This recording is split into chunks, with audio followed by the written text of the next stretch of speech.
Olá pessoal, sou o Ronaldo, sou o pastor Batista, sou psicólogo especialista na área cognitiva comportamental. Tenho feito alguns vídeos para falar a respeito da depressão, das suas características e a relação que há com a palavra de Deus. Hoje eu quero falar um pouquinho a respeito do sentimento de inutilidade que é muito presente em pessoas que estão deprimidas. Por que essas pessoas se sentem inúteis, né?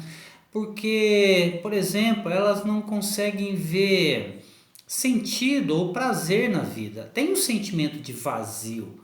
O desempenho dessas pessoas no trabalho fica muito prejudicado, seja o desempenho profissional, nos relacionamentos, a libido das pessoas com depressão também diminui muito, porque essas pessoas têm muita perda de energia, esgotamento e não conseguindo fazer as coisas como antes fazia, acaba se sentindo inútil. Então, por exemplo, essas pessoas também não conseguem tomar decisões como antes faziam, acabam procrastinando as suas decisões. Elas tentam sair desse estado de muitas vezes de letargia e não conseguem porque tem muita dificuldade, às vezes até com a sua movimentação, porque há uma lentificação nos movimentos, acabam passando muito tempo deitados ou sem fazer nada. E aí o que piora muitas vezes o sentimento é que às vezes vai ao médico e o médico afasta do trabalho, né? E aí eles se sentem mais inútil ainda, porque muitas pessoas acabam criticando as pessoas com depressão, dizendo que aquilo é frescura, que está fazendo o corpo mole. Então eu já vi situações em que a pessoa tem vergonha e não quer ser afastada do trabalho, exatamente porque ela está se sentindo inútil, por medo daquilo que os outros vão falar dela lá no trabalho. E é uma realidade que as pessoas com depressão passam a necessitar de mais ajuda dos outros, porque dependendo do grau de depressão, ela pode não ter vontade nenhuma de tomar banho, de se arrumar, de se alimentar. E as outras pessoas vão precisar realmente de dar uma ajuda, o que faz ela se sentir mais inútil ainda. Então é preciso entender que todas essas questões que foram colocadas não representam a inutilidade da pessoa, só dizem que essa pessoa está doente, com depressão, que o seu organismo está com problemas, que a sua energia física está diminuída e por isso o seu desempenho, o seu interesse pelas atividades estarão muito prejudicados, tá? Então isso não significa que a pessoa é inútil, só significa que ela está momentaneamente com as suas capacidades reduzidas de atuação, de eficiência, enfim. E isso é um rótulo que as pessoas colocam em si mesmas. Esse rótulo de inutilidade é quando nós atribuímos traços negativos a nós mesmos e às outras pessoas. E eu costumo pensar o seguinte, que não há ninguém inútil, né? Não há uma pessoa que seja inútil. Por mais que às vezes as pessoas digam isso, né? Não há ninguém que seja inútil. E esses conceitos, muitas vezes, eles são gerados pela depressão, ou também eles vêm à tona com a depressão, porque esses conceitos a respeito de nós mesmos, eles são construídos nas nossas relações, especialmente na infância, com aquelas pessoas que são mais significativas para nós, seja pai, mãe, tio, tias, avós, professores. Por isso que é tão importante o cuidado daquilo que falamos com as crianças. Às vezes o pai, a mãe ou alguém diz, olha, você não sabe fazer nada, você não faz nada direito. E essa criança cresce então com aquele conceito distorcido dela mesma, de que ela é uma inútil, não sabe fazer nada. E aí, com a depressão, esses sentimentos se afloram, esses conceitos, né? Essas crenças centrais, elas se afloram e causa depressão, e a depressão também gera esse tipo de sentimento. Quando eu olho para a palavra de Deus, a gente entende que não há ninguém que seja inútil. Por quê? Por uma razão muito simples. Nós somos criados à imagem e semelhança de Deus. Veja bem, lá em Gênesis 1, 27 e 28, diz que Deus nos criou à imagem e semelhança dele e nos abençoou e diz para nós frutificarmos e dominarmos a terra.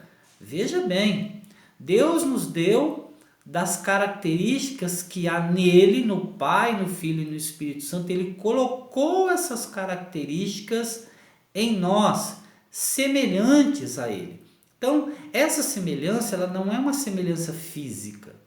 Ela, por exemplo, é uma semelhança intelectual. Deus é um ser inteligente, uma pessoa inteligente.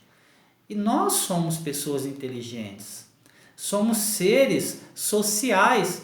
Deus se relaciona, o Pai se relaciona com o Filho, com o Espírito Santo, e o Pai, ele sempre desejou se relacionar com o ser humano, a ponto de enviar Cristo Jesus. Nós somos seres sociais, nós precisamos de relacionamento. Veja que nessas pandemias, uma das maiores dificuldades que nós estamos tendo é de ficarmos distantes das pessoas que nós amamos, que nós gostamos. Por isso que as pessoas quebram muito essa regra, o isolamento social. E claro que não deveríamos fazer isso, né? Mas é porque está em nós o desejo de estar com pessoas, de nos relacionarmos. Nós somos seres social. Tem um autor que ele usa uma expressão que eu acho bonita para falar do relacionamento de Deus, da Trindade, né? Entre a Trindade, ele chama isso da dança divina. Eu acho muito bonito.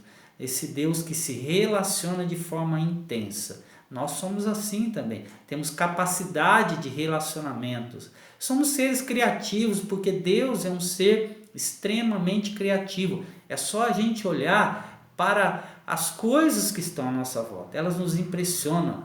O Dr. Marcus Eberlin, né, um cientista cristão, ele diz que Deus é um Deus exagerado e exibido, no sentido de que quando Deus faz as coisas, ele faz de forma tão profunda, tão criativa, tão especial, né? Nesse sentido de como se Deus esnobasse, né? Ele é tão criativo, ele tem tanto poder e capacidade que ele faz isso. O ser humano também tem essa capacidade. Veja aí tudo aquilo que há no mundo, né? Seja um aparelho eletrônico, seja a construção de um prédio, de um móvel, de um computador. Veja a criatividade que nós temos, né? Tudo isso está em nós, porque Deus colocou em nós. Somos seres morais, Deus é um ser moral. A Bíblia diz que Deus é santo, justo. Nós também, o ser humano, quando pecou, teve essa característica distorcida, porque nos tornamos pecadores. Mas essa imagem não foi perdida, ela foi distorcida. Porque você pega o pior bandido que tem na face da terra, ele ainda tem características morais. Tanto que o pessoal fala que na prisão, os bandidos, eles têm o código, né? Eles não têm a moral, mas eles têm um código. Por exemplo, se cai alguém lá que é um estuprador ou um pedófilo, eles barbarizam com essa pessoa porque nem eles admitem esse tipo de coisa. Tá? Nós somos seres morais. Nós sabemos que quando estamos fazendo algo errado ou não, nós sabemos, porque temos a consciência, está lá em Romanos. Somos seres afetivos, Deus é amor, nós temos capacidade de amar, de perdoar. Somos seres produtivos, porque Deus disse lá no texto de Gênesis 1:28, para nós frutificarmos, para nós dominarmos sobre toda a criação. Nós conseguimos trabalhar, produzir, ganhar dinheiro, produzir riqueza.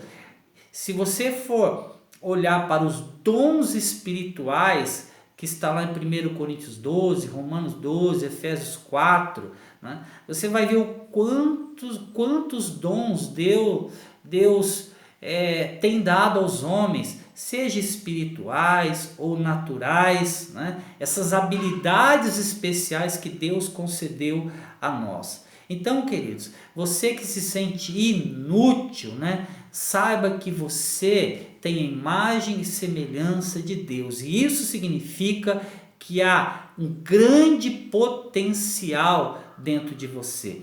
Eu queria convidar você a olhar para as suas conquistas, para aquilo que você já realizou, para os dons que você tem, para aquilo que você faz bem feito. É verdade que nós falhamos em muitas coisas, nós temos muitas fraquezas, erramos, temos limitações, mas ter uma limitação, cometer erros, não significa que sejamos inúteis. Só significa que somos humanos, mas temos muitas capacidades e isso é um fato mostrado pela palavra de Deus e pela realidade da vida que você e eu apresentamos. Quero indicar um livro para você que tem sido uma bênção para a minha vida.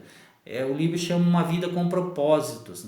Ele mostra, né, toda esse projeto de Deus para a nossa vida. E mostra também os dons e as capacidades diversas que Deus colocou em nós. Tá bom? Deus abençoe a sua vida. Espero que esse vídeo tenha ajudado você, tá bom? Tem um canal lá no YouTube, né? Ainda nem falei sobre ele, né? Bíblia e Psicologia. Aí se você quiser se inscrever lá, tá bom? E aí de vez em quando não, quase toda semana eu vou estar fazendo alguns vídeos que relacionam Bíblia e psicologia. Espero que isso abençoe a sua vida.